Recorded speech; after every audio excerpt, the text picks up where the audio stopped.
Fantasy Football Show.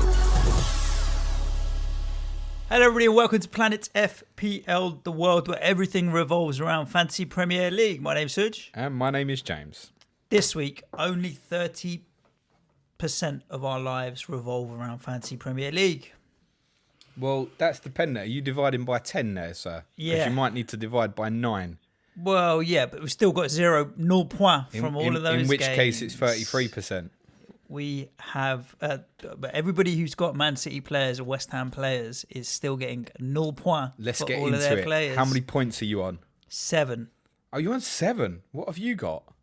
Oh, Who have Lundstrom. I got, mate? Let's get into it. So you bought another player that's the same as my team, and now that you've not got Kevin De Bruyne and you've got Traore coming in off the bench, Yeah.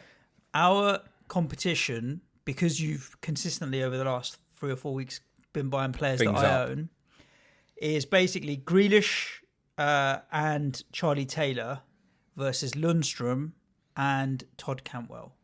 It's not started well for me then, has it? No, it hasn't. But I suppose it just goes to show everybody's gravitating towards this template, mate. Everybody's gravitating towards it. I don't like it. I don't like Template's going to switch. But how? But I don't see how, unless you're sitting on your wild card.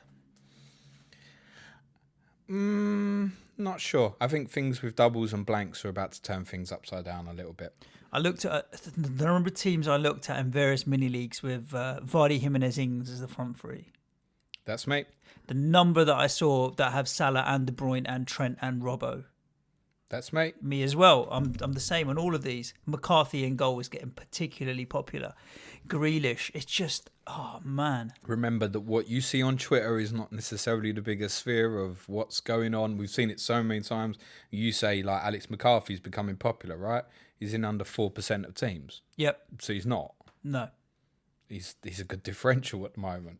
I know, yeah. So it's very tricky. Obviously, this postponement was a real kick in the cojones. Let's start with what we know. So the game was postponed between Manchester City and West Ham yesterday. At the time of recording, which is about 5:30 p.m. on Monday, we have no announcement in terms of a rescheduled fixture. The reports today suggest that the Premier League asked Manchester City and West Ham to play the game this coming weekend. Both clubs have refused. We've seen certain Instagram accounts like Riyad Mahrez, for example, where they're off flying. They're gone on a holiday. Yeah. There is no training, so I think weekend was out of the question.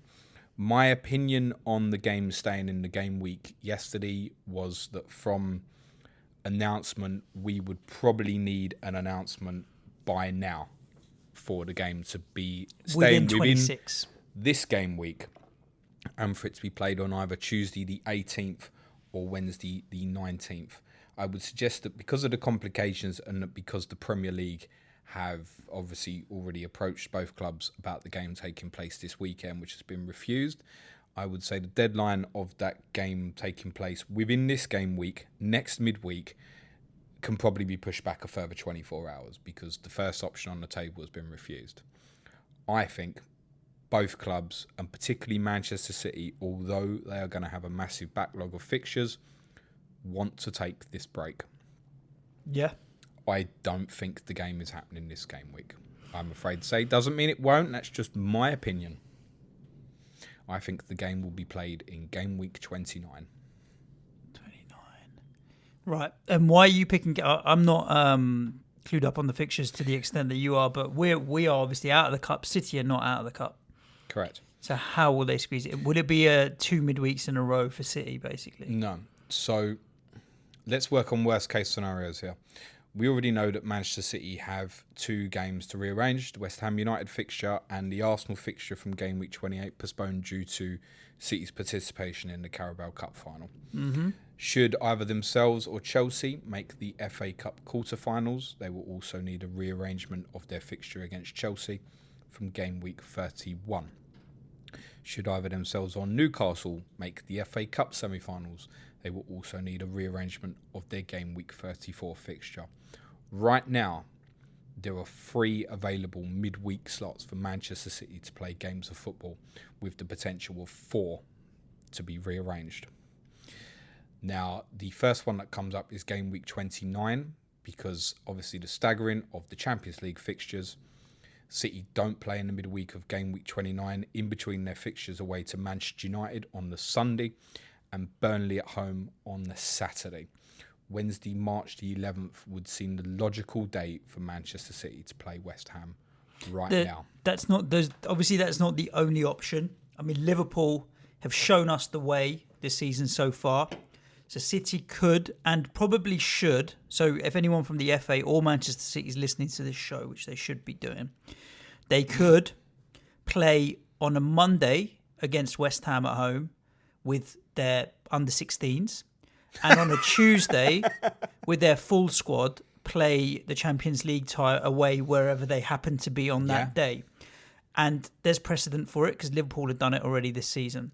So that's the best solution, in my opinion, to this problem, that City play 2 games in 2 days and feel that it doesn't matter if it's not their under-16s, under-17s or under-18s, whichever they choose to at home against us. I think that's the best solution. Yep, and for those who are living under a rock and have never listened to us before, Suj is a West Ham fan. Yeah. He Sorry. speaks in jest. No. It's a good idea, mate. Yeah, it's a great idea for you. I bet you'd still get beat. No. They'd give us a game, I'm sure, but, boys and men. There are many alternatives, and I think one of the reasons we might get a delayed announcement, for example, let's take the hypothetical and unlikely scenario that Sheffield Wednesday beat Manchester City in the FA Cup 5th round, but Chelsea beat Liverpool. That would mean the 31 game would still be off. In theory, Manchester City could then arrange their game week 1, their rearranged fixture with West Ham for the weekend of the blank game week 31, if also Spurs make the FA Cup quarter-final. Confused?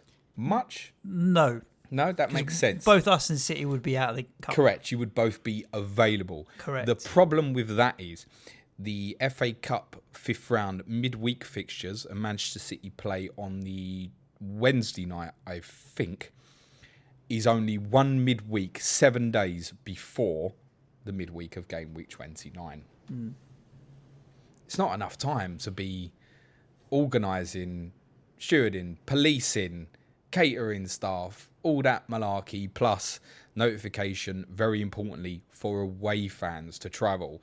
And that's one of the main reasons that I think the game was called off, because West Ham fans were not getting there.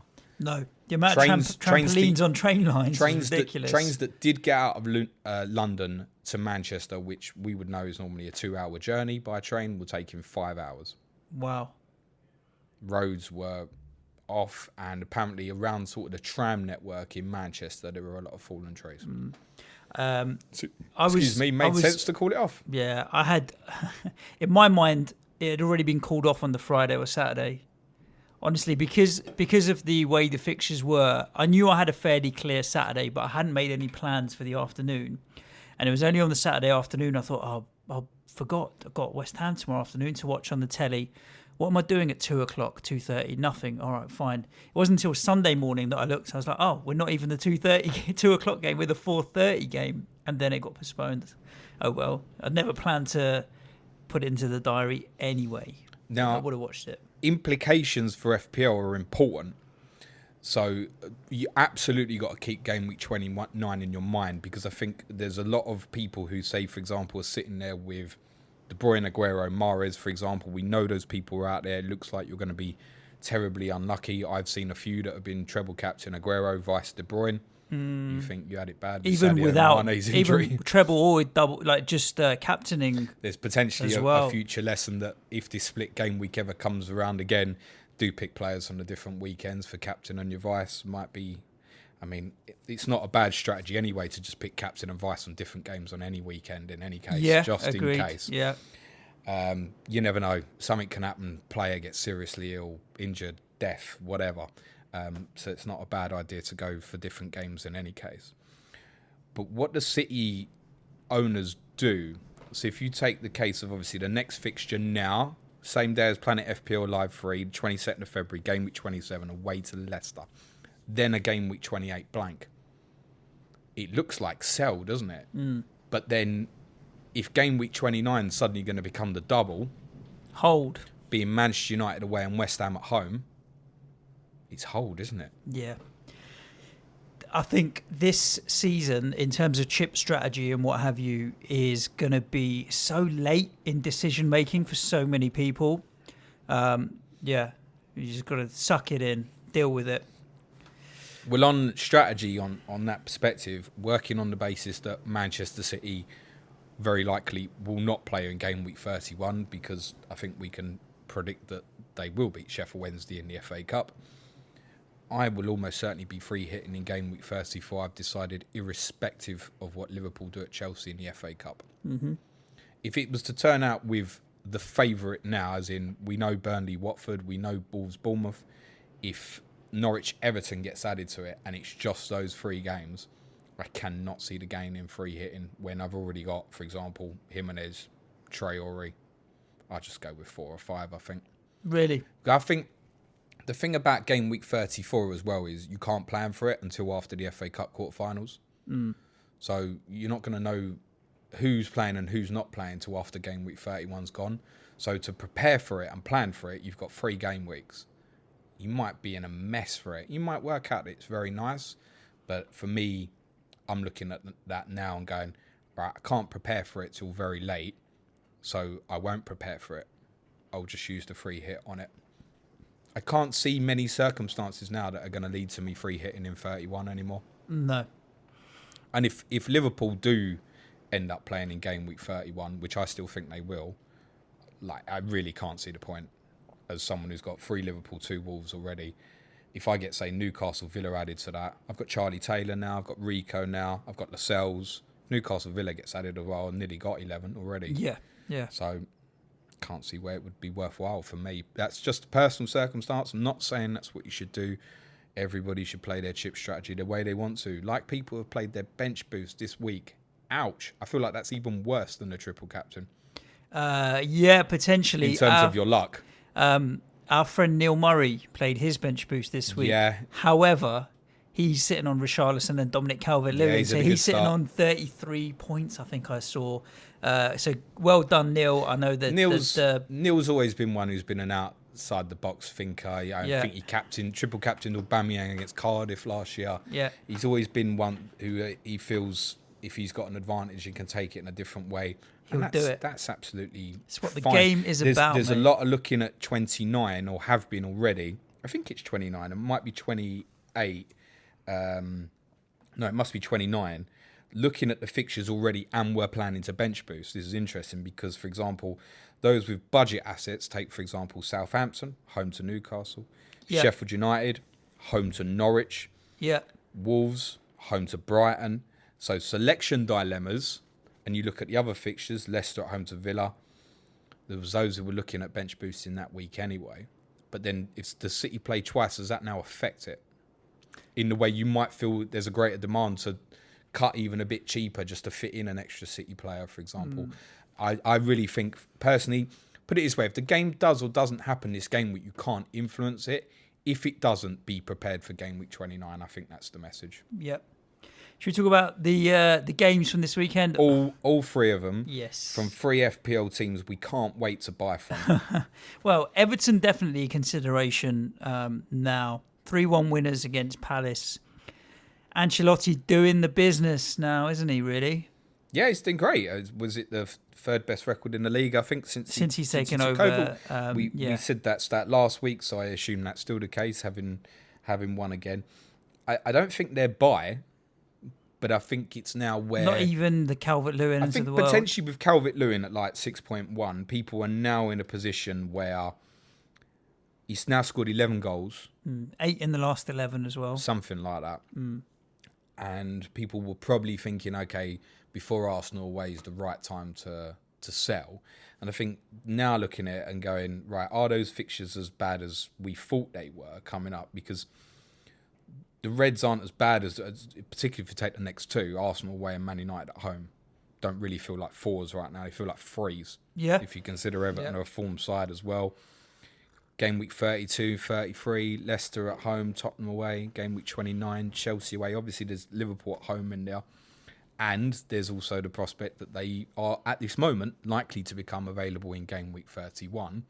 I think there's now a serious consideration for owners to hold. For me, I have no interest in buying Calvert-Lewin or Richarlison or Mason Holgate, who I think we'd anticipated for a while there was going to be a rest for Mason Holgate. This was the week that it came, which kind of makes sense because he's gone in there and he's a different player to Mina and Keane. So in terms of one to select, playing against Benteke, when you think about it in hindsight, was the one glaringly where it'd be like, okay, that's the right one to rotate because the physicality of Benteke, whatever you think of him. So they're in a no-buy for me with those fixtures, but I think hold-wide, particularly Calvert-Lewin, brilliant value. Is he capable of getting the odd goal in those fixtures? Yeah, of course he is. There's still a number of managers sitting on Neil Maupay at, say, 5.8, and an even smaller number of people that have a Burnley striker, maybe a Chris Wood or what have you. And I made the decision last week that a lot of people did to move away from Maupay and go to Danny Ings. So if you are a Neil Maupay owner, then I don't think it's a problem to move to Calvert-Lewin and buy Dominic Calvert-Lewin now. Having said that, if you look at the fixtures that Everton have and then compare side by side the fixtures that Southampton have, if you've got the extra million, you're moving to Ings, let's be honest, because that run just looks so much better for Southampton. But if you don't have the money, then I think it's almost a no-brainer to get rid of the likes of Maupay or anyone around 6 million and bring in Dominic Calvert-Lewin now between now and the end of the season. But where you're talking about not buying now, for someone like you or me who's on the ultimate template, what are we going to call it? Vig, Vardy, Ings, Jimenez, Vig, Jiv, Ivage. State of that. Yeah, no, let's call it Vig. You're not going to downgrade Vardy, Jimenez or Ings because from those three players, I think moving to Calvert-Lewin is a downgrade at the moment based on the fixtures. So difficult. Richarlison. I think Maupay owners, had you sold or you already... I sold it for Ings. For the Ings, yeah. Yeah. I think there is quite a few in the community who stayed on for the Watford fixture, and that's completely understandable. I think Maupay to Calvert-Lewin is completely acceptable. I just can't see any other circumstance where you would want to. I think if you look at, say, if you were looking to come off KDB for the next couple of fixtures and downgrade to, say, Richarlison's... If you heard a bang, that was Storm Ciara. No, it was Storm Ciara's it was a mic stand in the office. Having said that, we've got a tin roof on the studio, and it sounds like it's coming down outside. We've had this a few times where we sat here and we thought it could be Armageddon, but that was usually when Almiron scored. And then Almiron scored, and we were all fine. Yeah, Maupay to Calvert-Lewin's fine. I can't see the downgrade of like De Bruyne to Richarlison. I wouldn't move from like Madison to Richarlison. I don't see it. All right, yeah, Leicester are going to walk into Man City and then it's Norwich and Villa afterwards. I just don't see that. Yeah, it's this is really one where it's fixtures over form with Everton. I think if you got them, it's all right. That's the message. I think you've seen, and I thought Richarlison was great in the game on Saturday. It was an odd game because Everton played all right in the first half. Great cross from Walcott for Bernard's goal, by the way. But it wasn't the greatest game. And then the first 15 minutes of the second half were mad. Everton came out like they were pissed. And Palace were also pissed because they kept winning the ball high and the final ball was so poor. Even Benteke's goal, like his first touch, his away from goal is so bad. You can tell he's suffering from confidence. Then Pickford compounds it by... Even when Benteke hit the shot, I had time to say, oh, that's shit, before it hit the net. That's how bad a shot it was. Yeah. Like Pickford's got to save it. So he's suffering form-wise a little bit, which is a little bit off-putting for, say, Mason Holgate owners and that, I think. Although I suggest at his value with the games coming up, you were probably looking to stick him on the bench anyway. Palace are an absolute go nowhere near at the moment. They haven't won for ages again since they beat us at the London Stadium. Yeah. At their place 2-1, which is quite a while. I mean, they've had a few draws in there, but now is that run where if they don't pick up 2 or 3 wins in the next 4 or 5, it's the longest run without a clean sheet for any side, I think, at the moment in the Premier League, which seems remarkable from them. Wow. But as when we spoke to McTavish on Clash of the Correspondents on Thursday, we were like, look, these next 5, with Everton probably being the toughest of the 5, is going to be where it's going to be at in terms of them getting dragged in or not. You know, if they beat their next 2 home games are Newcastle and Watford. If they win them, they're safe. Yeah, those are the ones that they definitely do need to win. Brighton away and Bournemouth away also in the next 4 before the scheduled trip to Anfield in game week 31. But no one's buying Palace particularly right now. No, really. same message on Martin Kelly. Right, Time to get rid. Let's talk about Brighton 1, Watford 1. Mariappa's goal's got to be up there as one of the top own goals of all time, surely. I heard there was a cracker in the Milan derby, an own goal as well. I haven't seen it myself. But Mariappa, great finish. Top corner. It's Premier League own goal of the season so far, I think, isn't it? Definitely. When you file it from this season, I think that's first. Having said that, Doucouré's finish was nice as well. He's really now looking a bit of a beast. Yeah, interesting prospect, Doucouré, as we've been highlighting for a long time in terms of that position from behind Deeney, allowed to run into space, which he loves. He looks like he's really enjoying it. His value is okay at 5.7. I think he's one that will potentially cover your blanks quite well. Although they do play Liverpool in game week 28, it's worth saying. They're obviously on in game week 31. Fixtures are a mixed bag. United away, Liverpool at home, Palace away, Leicester at home, Burnley away, game week 31. They feel like they'll get out of it. Watford. Yeah, I think the downside... That not winning that game at the week... If they'd won at the weekend, I would have said yeah, for sure. But the fact that they drew it... Are they still 19th? They're below us, yeah. The thing is, it feels like they've just worked so hard and just to 19th. Get to here. So at some point in the next 12 game weeks, however many we've got left, they're going to have a bad spell as well. Yep. And it might be that it's coming up. I wouldn't be keen to particularly invest in these guys either. If I was going to, it would definitely be Doucouré at 5.7. Yeah. I think interesting wise, if you're building towards 31, I think sort of like Craig Cathcart at 4.4 is okay to sit in there. You might want to look at Ben Foster if you're thinking of covering that area at 4.9. Expensive though, Ben Foster. Yeah, wouldn't be keen. On the commentary, they said Ben Foster's 36. Yeah, that's believable. I couldn't believe it. I thought he's not that old. Surely, I thought 32, 31, 32, maybe 36. He's getting on a bit now, his old Ben Foster. He was a big time waster in his late 20s. Imagine the state of him now. He's got to bend down to pick that thing up as well. On Brighton, we must talk briefly about Glenn Murray. What? He is... Hold on. He is exactly the same price. No, he's not. He's 0.4 cheaper than Maupay. I have a belief that I've had for a while now that Brighton are an absolute avoid. Because I don't know from week to week what system they're going to play or who Potter's going to pick. And actually now it's coming back to bite them. And suddenly it's Sheffield United away, Palace at home, which is their, nobody knows why, but derby. Wolves away, Arsenal at home, Leicester away, Man United at home, Norwich away, Liverpool at home, Man City at home, Southampton away, and then you're into the final 2. Now is the point where I have to accept that, unfortunately, as much as I praised them this season, they're in the shit as well. The only player from Brighton that I've seen that I thought, you know what, might be a consideration based on his price and is probably still 6th or 7th on the list in terms of that price bracket would have been Aaron Moy. We did the live stream when they beat Bournemouth 3-1, right? 2-0. Was that the live stream? Sorry, the first of the games. But he played so well in that game, controlled midfield, etc., etc. The game at the London Stadium and this game on the weekend just wasn't really... I think it's one of those where he plays well, Brighton do well, and if he's not there running the show for them... That win against Brighton is their only one since the midweek. Bournemouth. So Brighton's win Bournemouth. Yeah. It's Brighton's only victory against Bournemouth over that Christmas period. Yeah. Since the exceptional game week 15 midweek win at Arsenal. Wow.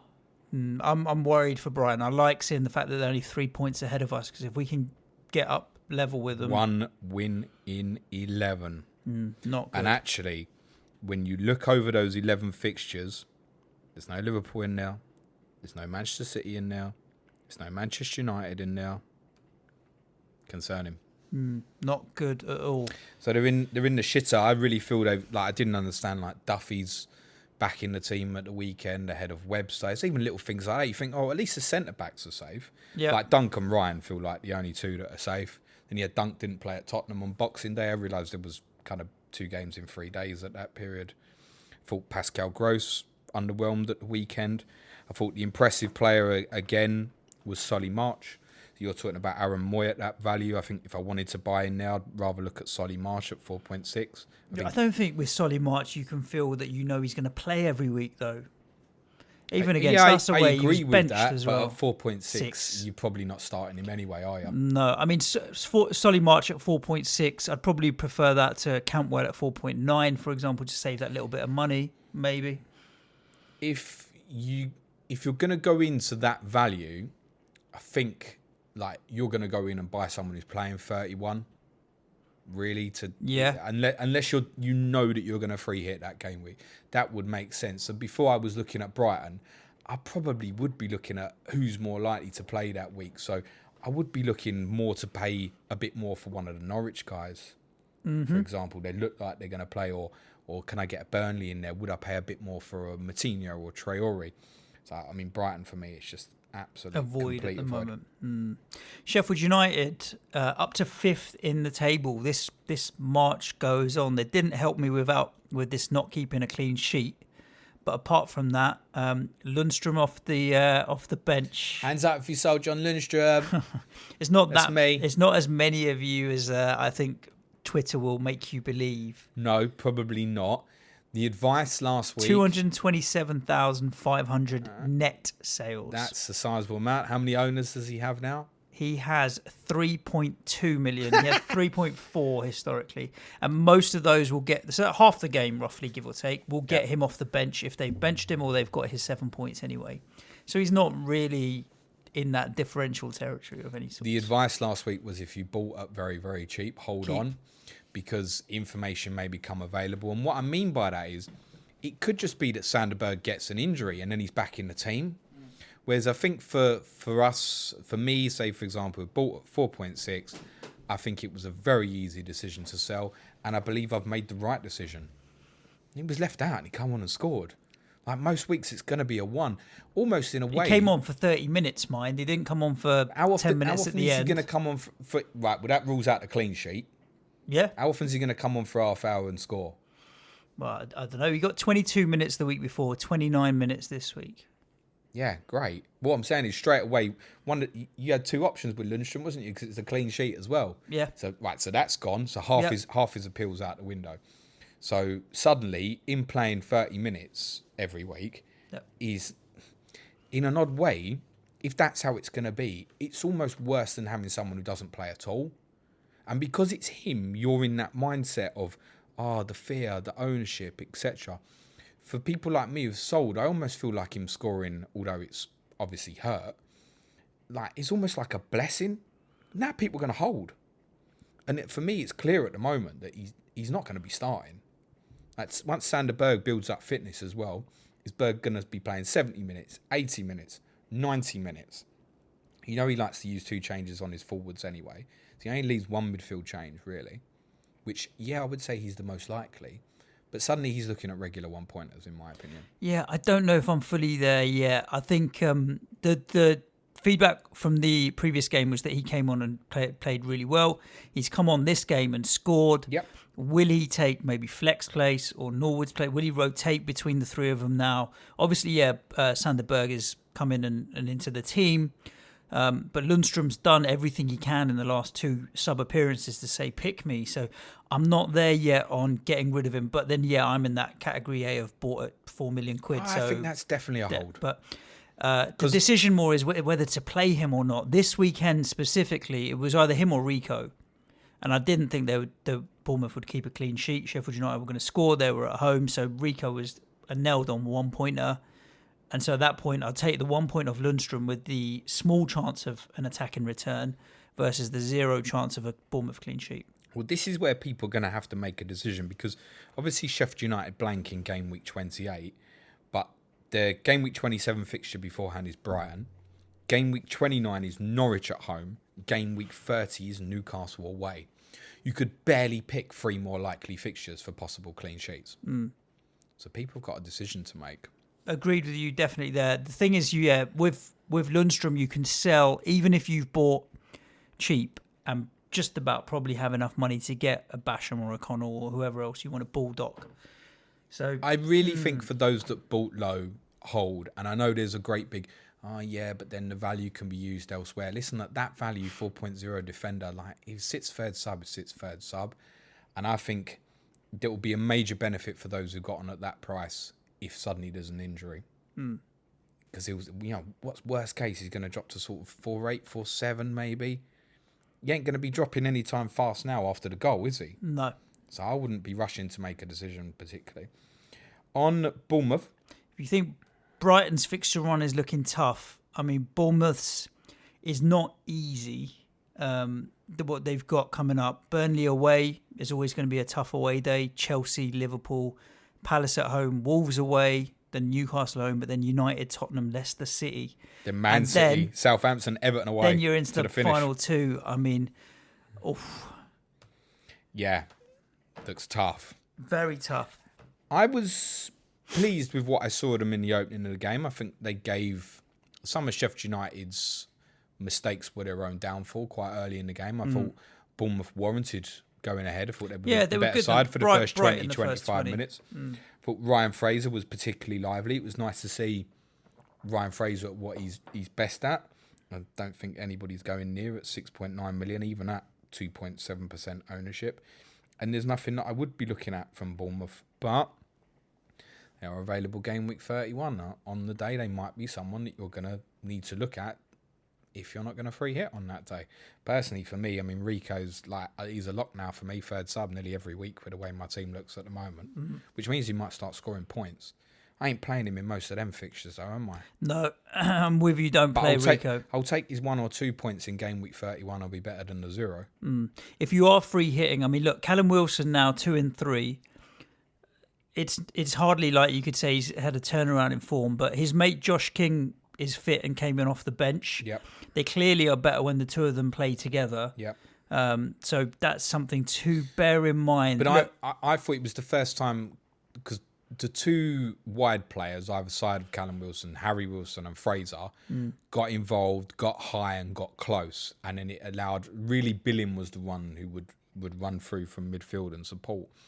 But I felt they've had a real issue in games recently with distances, like with Solanke playing in that kind of that 10 role. It's just not been working.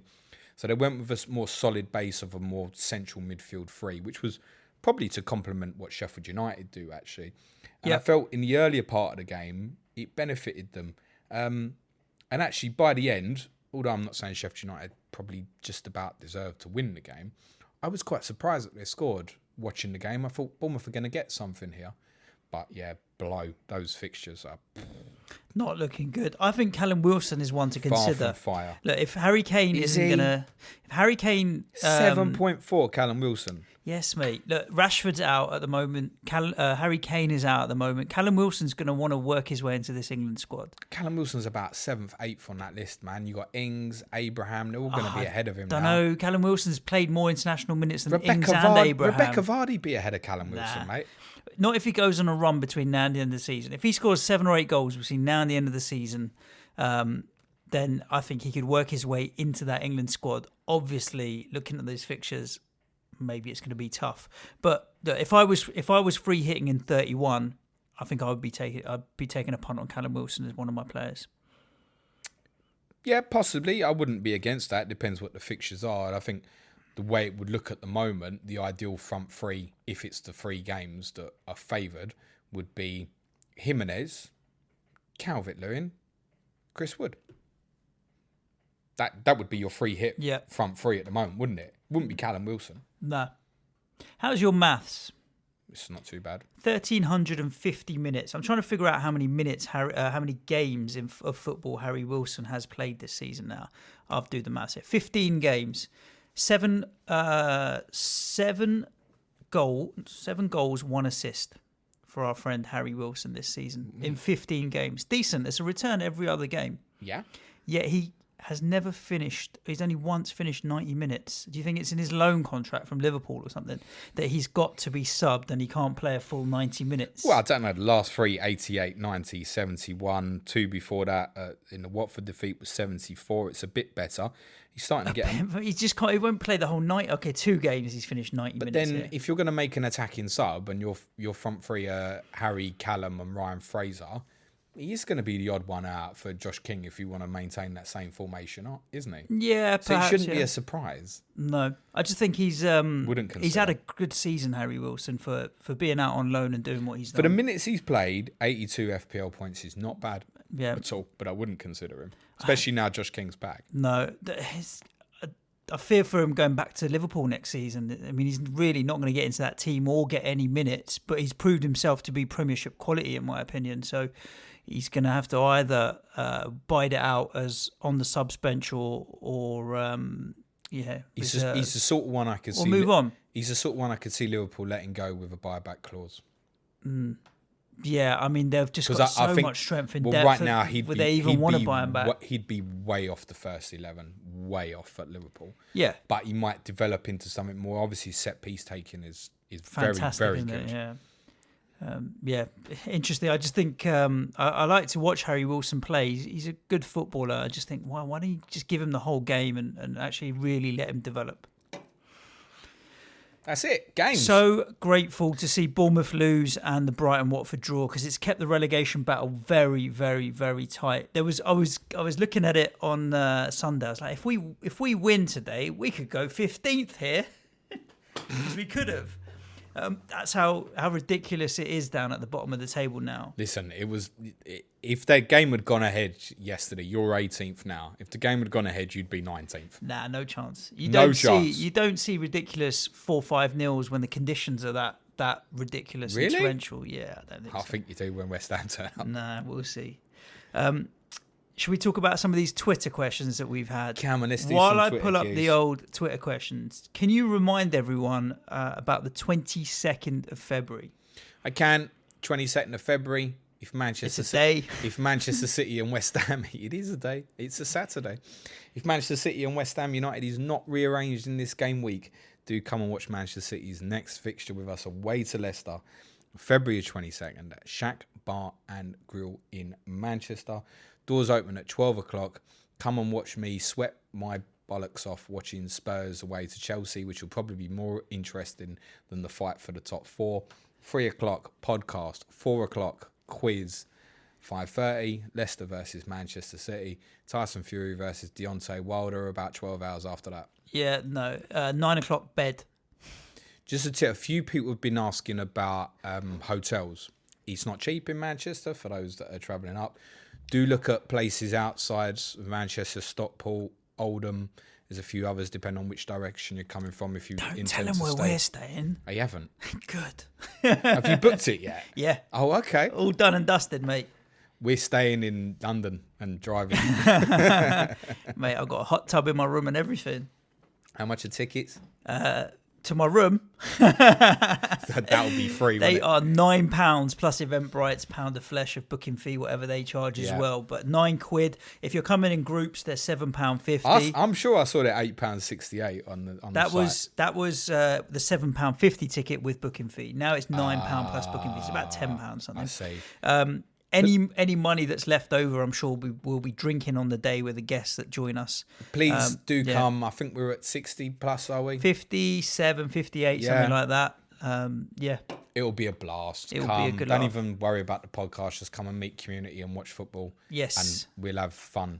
We're actually going to have some structure this time, I think. Yeah, we'll try. Other than the actual podcast, which is normally a farce as you like. The only issue with this structure thing is that none of us have been to the venue yet. So a few of our listeners, fans, a couple have tweeted us and said that they've been and tried the food for us. But what I'm more interested in is how we're going to set up the sound and the mics and all the rest of it. So they're not testing that for us. We'll wing it. Figure it out on the day. Planet FPL Live 3 in Manchester. In the sunshine. Right. Let's look at some of the Twitter questions that have been sent to us. There are a few. Some of these are unanswerable. Why's that? They just pick the best 11 from your club of all time. So yeah, it would take a bit of time basically.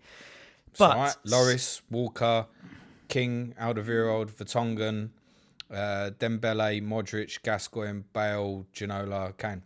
I can't believe you didn't pick Jimmy Greaves. It's my lifetime. Oh, your lifetime. I don't think it was lifetime. Listen, if I was picking Tottenham lifetime, probably none of them would be in there, mate. Let's have a look at some of these questions. Let's start with a non-FPL related question coming from FPL Pessimistic Potato. Do you put loo roll on the loo roll holder, underarm or overarm? Wow. Oh, what am I knocking You've just over? knocked Ledley and Di Canio over. They're probably best placed like that. Di Canio Underarm or overarm? And he says there is a correct answer. I'm going to be honest with you, I ain't got one of these at home anymore. It actually sits on the bath at the moment. Well, I haven't got one, so I'm not best placed to answer that. Over or under?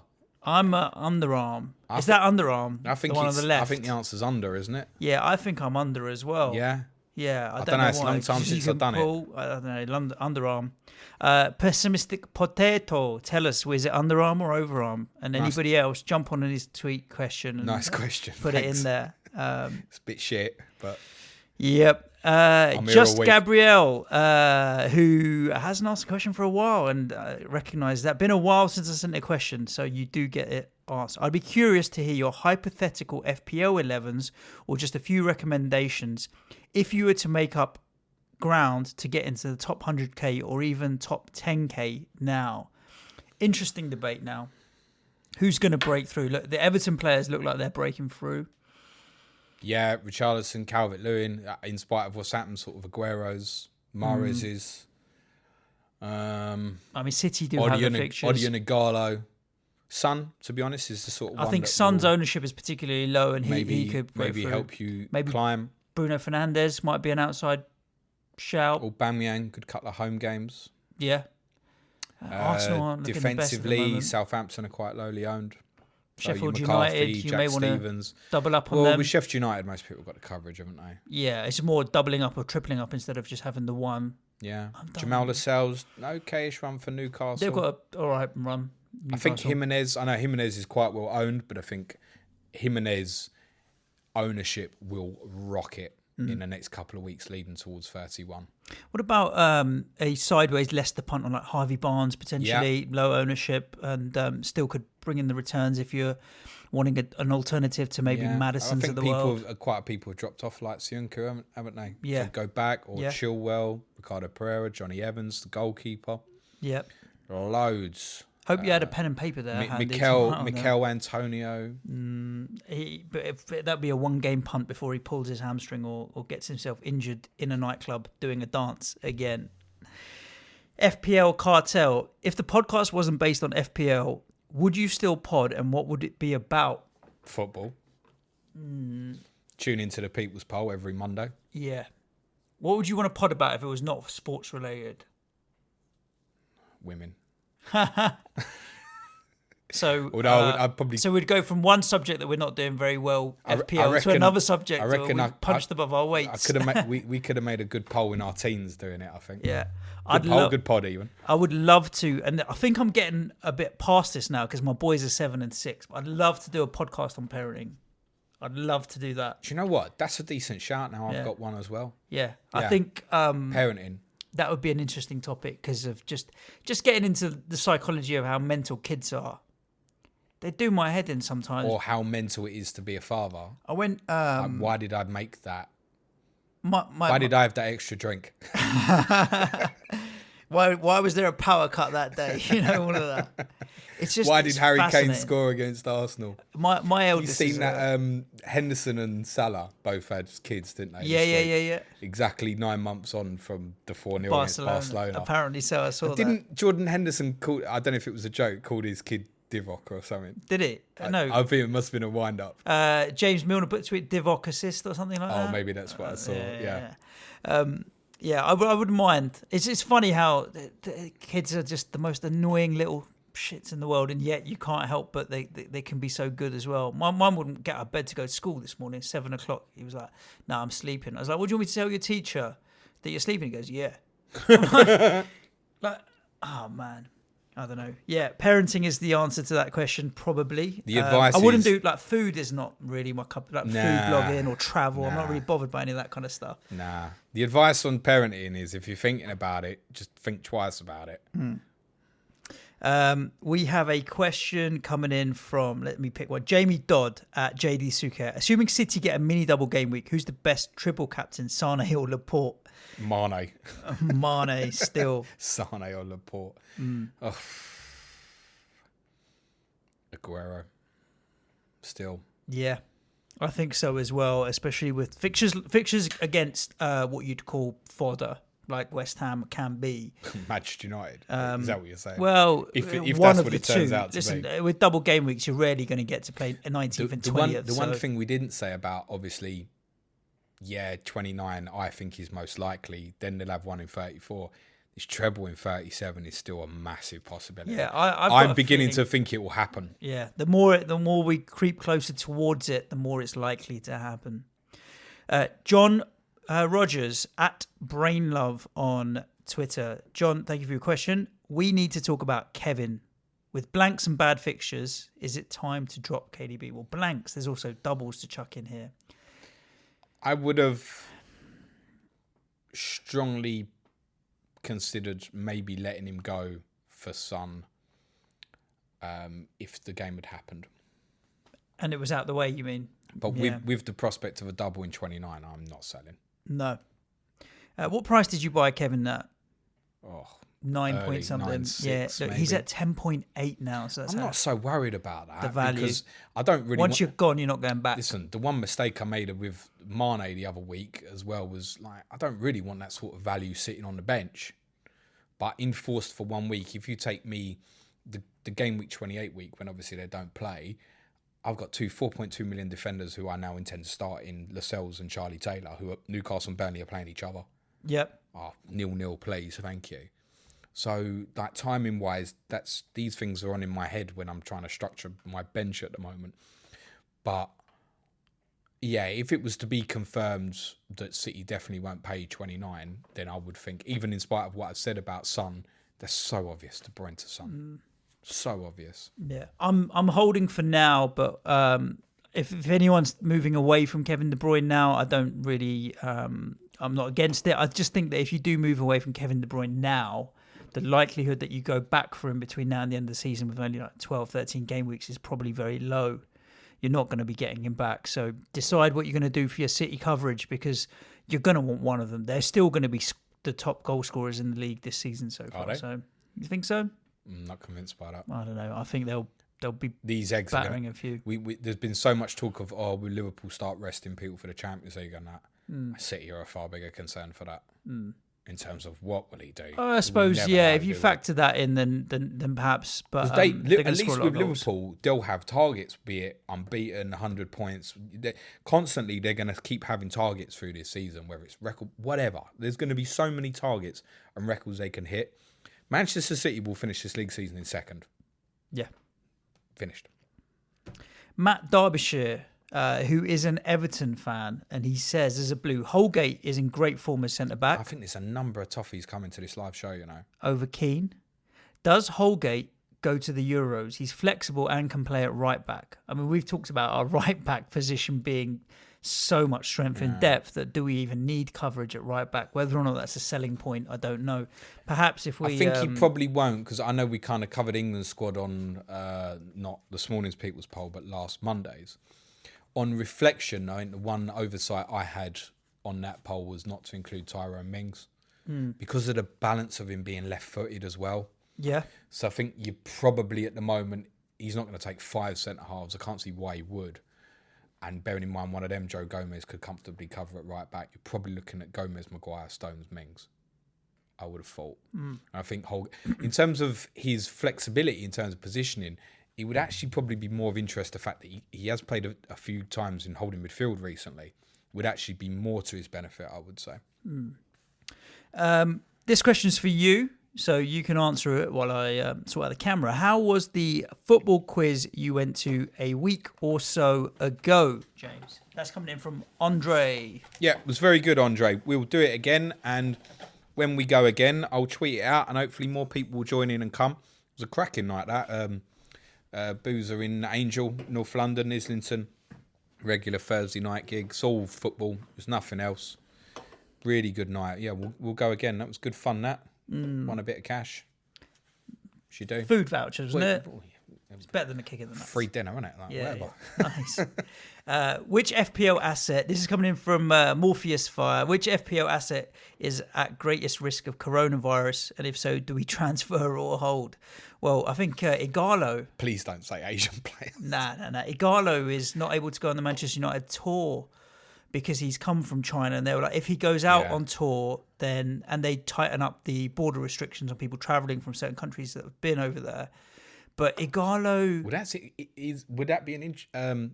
I'll tell you what's interesting about the shout of that is, could he potentially at the moment, because they're still in Europa, right? Could he get denied travelling for them in Europa? Does that potentially make him more of a prospect in the Premier League?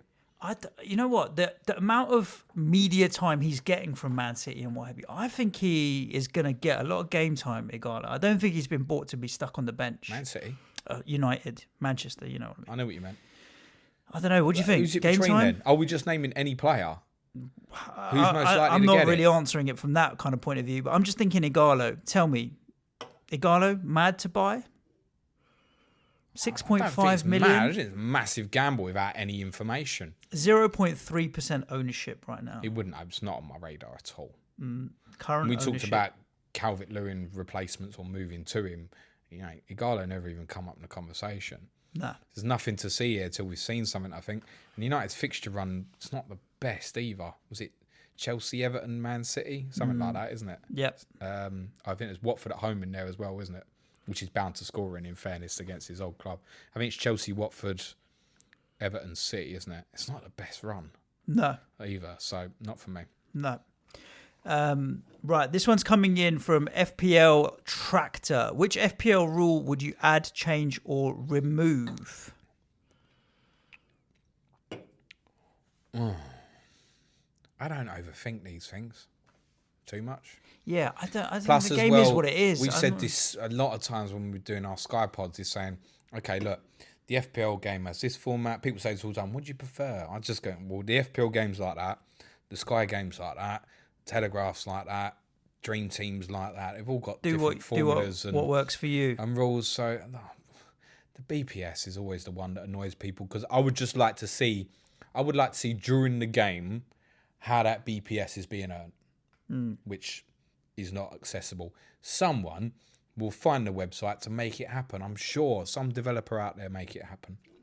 So, Amber Redmond asks a question. If you were appointed West Ham manager and I was appointed Spurs manager, how would each team do? I don't know. Would you sabotage the team? Oh no, I'd keep you up. You'd keep us up. Yeah, in the full James knowledge. has got a lot of experience and hours on Championship Manager, so he'd probably outperform me. I'd absolutely keep you up. And Antonio would be straight up front. Yeah, without a doubt. Definitely. I'd keep you up with the full knowledge that someone else will get sacked from the Tottenham job at some point in the next 18 months, and I'll be having that one. You'll be across there. I don't know if that's the most important part of the question. The second part of the question is the most important part. Okay. What would you choose for touchline attire? I'm a suit and tie manager, mate. I'd be suit and tie all day long. Yeah, I think I would be as well. Yeah, I'm not a tracksuit manager now. Weather dependent, Amber. Sometimes you need a fucking coat, right? Yeah. Okay. Imagine being James Linden, Wally with a brolly. This question's coming in from Is My Cat Playing? And I'm not sure if I don't know. I don't know, Gary. This is not an anti-Liverpool question. Who is the most undeserving player of the year? Parker in 2011, Ginola in 1999, or Henderson in 2020? I don't think it's fair to say he's overrated. Undeserving, Jordan Henderson. The answer to the question is Ryan Giggs when he got it, because that was just a sentimental vote. Next question. I think Jordan Henderson... I got you there, gal. He's better than he's improved. He's a better player, but I can't remember. Did you tweet or someone put it out on the old Twitter that Liverpool's front three and Trent and Van Dijk, etc. There's like 4 or 5 players in the Liverpool team that are better than Jordan Henderson have had Teddy Sheringham, 2001. There's another shout for you. Yeah, I couldn't help you with this because I don't remember who won all the Player of the Years over the years. But I'm just throwing some United people back in. Yeah, I don't know. Henderson? I don't think he's the most undeserving. I think at the moment, we said it on one of the pods last week, it's going to need Mane or Salah to explode in the next 6 weeks or so for him not to win it. I agree, I yeah. think so. I think the gap between Liverpool winning the title and the way he's offered The thing leadership is, and stuff, give it to him. Other than you could make cases for De Bruyne, a Liverpool player should be winning Player of the Year this year. And if you ask most Liverpool fans, they'll tell you he's been their best player. Will you be playing, this is also from Gary, will you be playing Fantasy Euro 2020 this year? Probably not. I think I will be. We've got to talk about something this summer, so let's just do Taking that. a holiday in June, man. I ain't stopped for how long? About 2 weeks.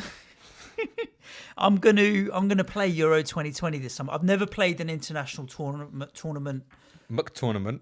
I've never played an international tournament fantasy sports game, so this is going to be the first. I'm going to give it a bash. I don't think I'll be taking it seriously, and I'm not going to be that bothered, but I will be playing this season. You're not going to bother, no? Can't wait for that when you're asking me who the North Macedonian striker is. Who's this cheapo? Well, we've got Twitter to help us with that now and YouTube. So I've played my wild card. This is from Benny Blanco. I played my wild card this week because my team was in a worse state than West Ham. I mean, then you're screwed, mate. If City versus West Ham is rescheduled in game week 29, is it worth deploying the bench boost chip for that week? There are some tasty looking fixtures in there. Looking forward to the live show. Bench boost 29. I can see that appealing more now.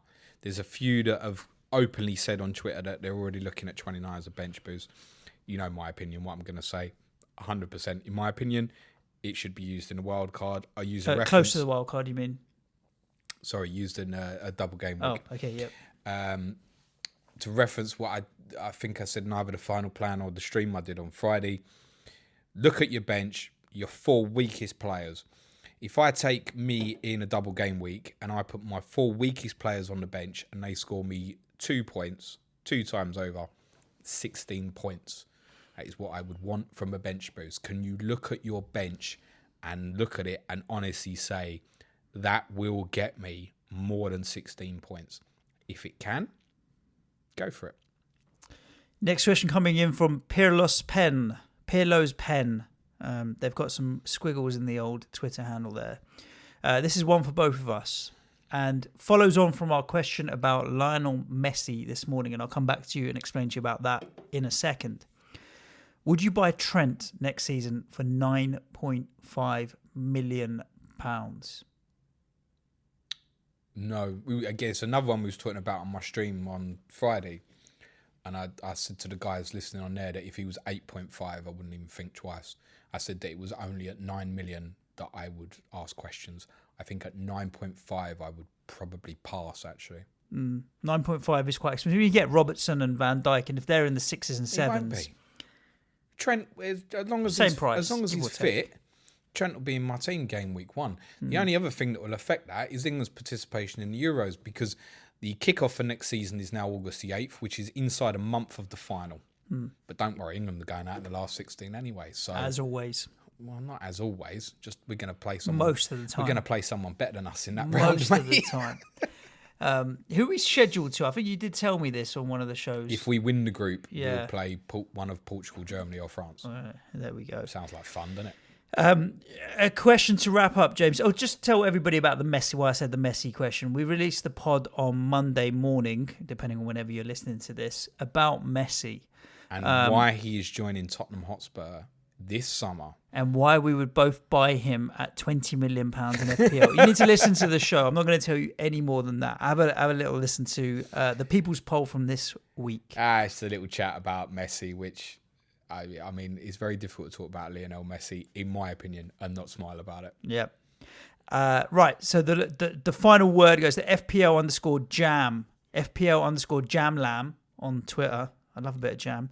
For managers who only have Dean Henderson in their squad right now, well, you've got to have one sub-keeper, but I'm assuming he's meaning that a keeper that's not playing.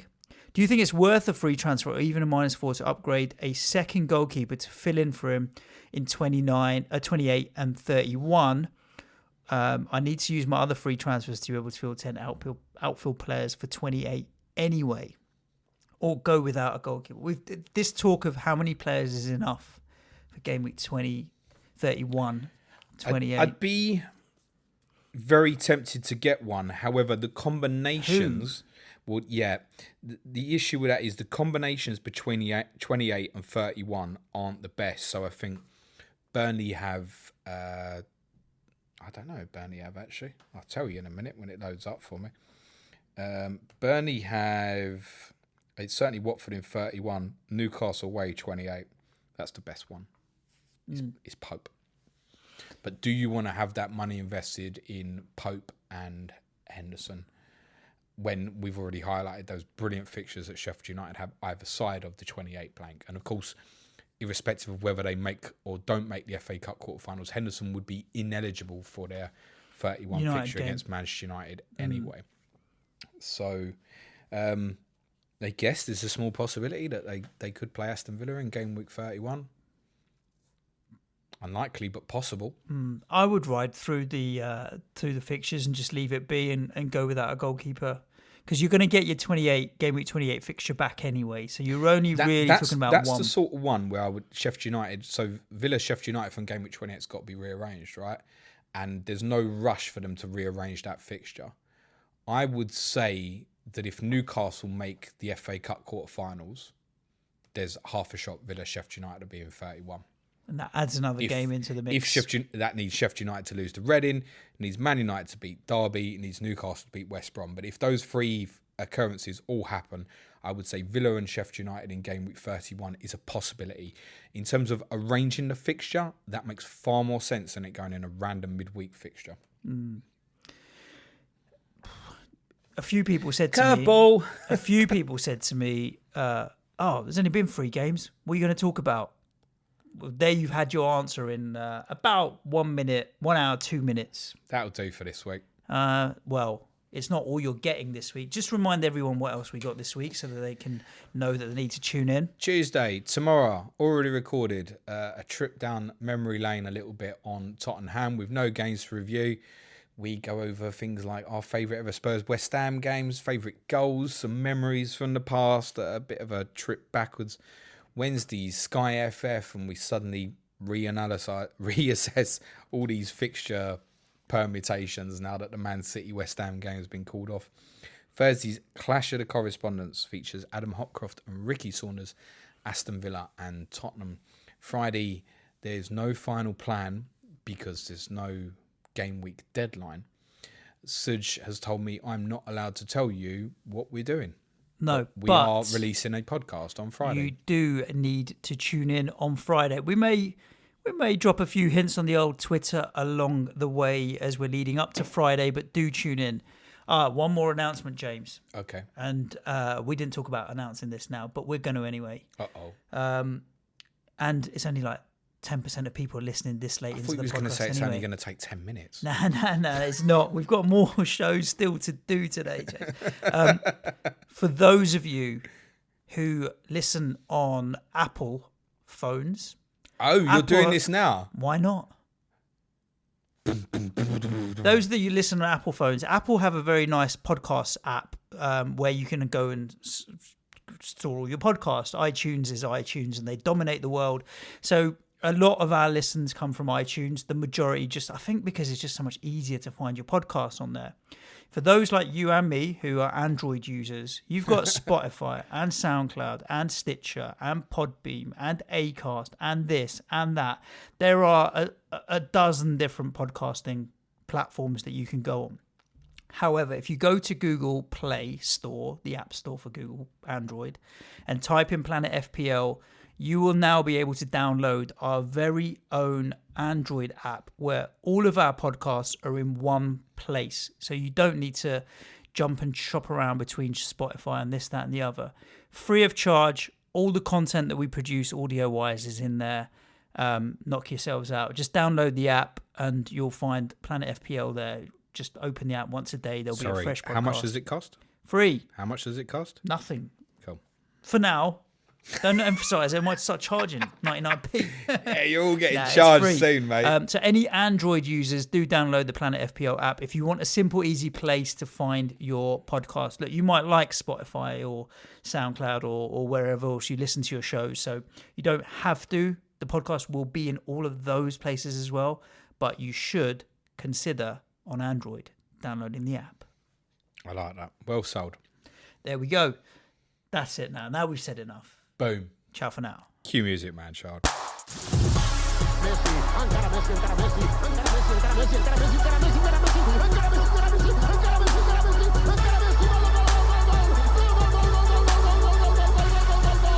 The Fantasy Football Show.